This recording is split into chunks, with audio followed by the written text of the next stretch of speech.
A day in my life as an OFW here in Taiwan. Thank you Lord! May panibagong gawa na naman tayo ng bulaklak mga kamema. So yun na nga. Kumuha na nga po ako ng fussy wire dyan para gumawa na naman tayo ng pera. Ay, pera, hindi pera. Diyos ko, bulaklak kamema. Kabulaklak. Ikaw talaga. So, yun na nga mga kamema. Kumuha na nga po ako diyan ng fussy wire na kulay orange. Yes po, orange po ang kulay natin para naman buhay na buhay si sunflower natin. Oh yes! At pagkatapos nga po niyan ay kumuha na rin po ako ng alambre. Yes po, diyan ko po ikakabit yung kulay brown na fussy wire para naman po magiging pundasyon ng ating buto. Yes po, buto ng sunflower, hindi kung anong buto. So ayun nga mga kamema, itinitwist ko nga lang siya ng ganyan para matibay na matibay. Tsaka ko siya paiikot-ikutin ng paiikot-ikutin kagaya ng pagpapaikot mo sa akin nung nagpapakatanga pa ako sa'yo. Charot, charot, charot.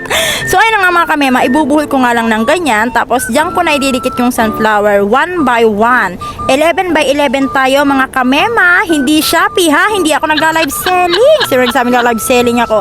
11 ang petals, 11 ang petals sa loob, 11 ang petals sa labas. Hindi yan live selling. Pagkatapos nga yan kamema ay nilagyan ko pa ulit ng panibagong bilog doon sa gitna para naman mas bongga at mas malaki ang ating magsisilbing seed sa sunflower natin para naman magandang tingnan at buhay na buhay.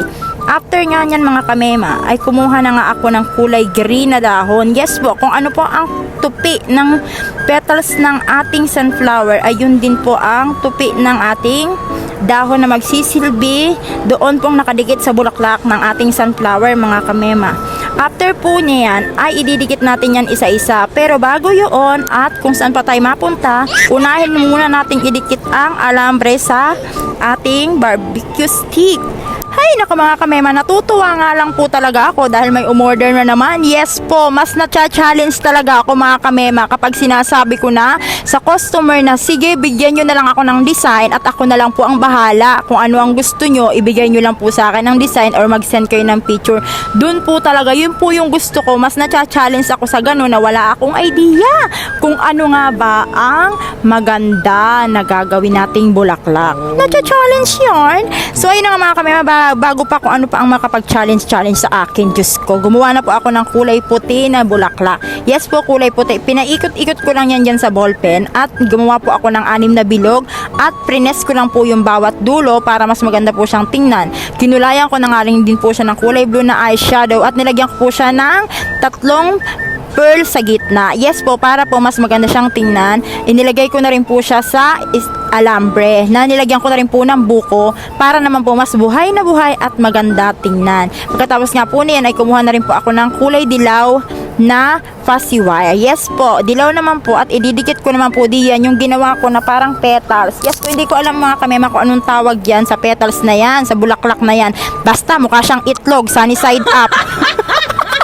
Sunny side up yarn. Nagugutom naman ako. Ipinaparis ko naman talaga na sa pagkain yung mga ginagawa ko.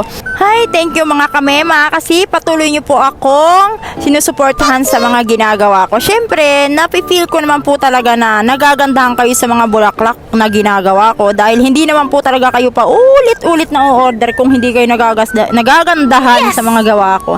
Thank you po mga kamema. Pagkatapos nga po na itinusok ko na nga lang po yung dahon. Yes po, yung dahon na malalaki. Naglagay na rin po ako ng dahon na malalaki para mas mukhang buhay na buhay. Ayun na nga po, kumuha na nga po ako ng dyaryo. Dyaryo po, yes po, dating pambalot ng tinapa, ngayon ay pambalot na po ng bulaklak. Resourceful yan. Uy, hindi ko binili yan sa bilihan ng tinapa.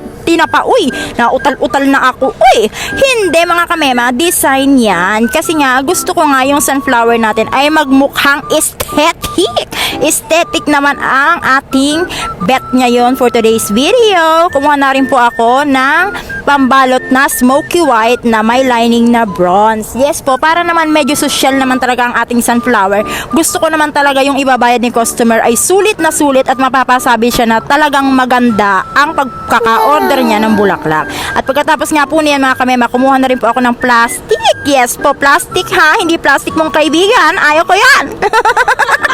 Pagkatapos nga po niyan ay nilagyan ko na rin niya po para naman medyo social naman talaga at maganda ang pagkakadating. Kumuha na rin po ako ng ribbon na kulay brown kasi yun naman po talaga ang nababagay. Yes po, brown ang kulay. Yan lang talaga yung ating napiling mas magandang kulay para po sa ating bulaklak. Ayan na po ang ating flower. Tiyara! O di ba napakaganda? Yun lang.